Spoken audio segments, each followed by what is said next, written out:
Saya pikir ponsel ini tuh bakal dipatok 10 juta lebih ya, tapi ternyata harganya benar-benar menarik, yaitu 9,999 juta. Tapi ya nggak tahu sih kalau misalkan stok di Asus sudah habis dan langka, harganya bakal jadi berapa. Nah, terlepas dari semua itu, ada 6 hal menarik yang harus kalian perhatikan sebelum membeli dan mengeluarkan 10 juta kurang 1000 untuk ROG Phone 3 ini, oke? Di sini Fadil langsung saja kita bahas.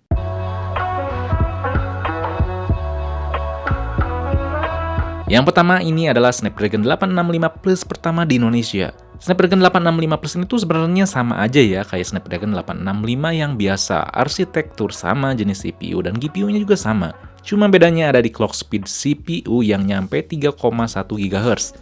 Kalau Snapdragon 865 mentok di 2,84 GHz. Dengan perbedaan itu, Qualcomm ngeklaim kecepatannya tuh 10% lebih cepat. Lalu si chipset itu udah ditemenin ya sama modem X55 5G, jadi basicnya udah future proof. Kedua, RAM dan ROM tertinggi. Yang dijual di Indonesia tuh adalah varian RAM 8GB dan penyimpanan 128GB. Sayangnya belum ada kabar gimana nasib varian 12GB dan penyimpanan 256GB. Kalau di situs Asus Indonesia sih ada ya. Tapi terlepas berapa angkanya, di sini Asus udah nyematin RAM LPDDR5 dan UFS 3.1. Jadi di sini performa secara keseluruhan tuh gak cuma dibantu sama si chipsetnya, tapi RAM dan penyimpanannya juga ini lebih cepat karena generasinya terbaru. Lalu yang ketiga, 144Hz. 90Hz aja udah enak ya, apalagi ini 144Hz. Udah lebih dari refresh rate laptop saya. Si refresh rate ini tuh ada di sebuah layar AMOLED dengan ukuran 6,59 inci.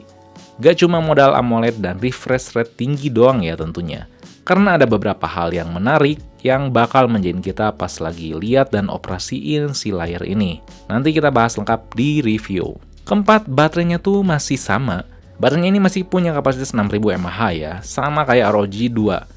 Pengisiannya juga sama, dukung 30 watt. Pada dasarnya 6000 mAh itu udah besar banget ya. Tapi nanti kita lihat gimana performa baterainya. Apakah lebih buruk karena mengingat ini refresh rate-nya tuh tinggi. Lalu yang kelima tuh ini adalah salah satu DxO Mark audio yang tertinggi.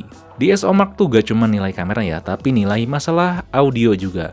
Nah, si ponsel ini tuh punya skor 75. Bukan yang tertinggi emang, karena yang tertinggi saat ini dipegang oleh Mi 10 Pro dengan skor 76. Nanti kita buktiin apakah speaker yang gede di depannya ini beneran enak apa enggak. Kalau enggak, ya sayang banget sih karena udah ngorbanin poni dan dagu yang lumayan tebal. Dan terakhir ada 64 megapiksel dari Sony.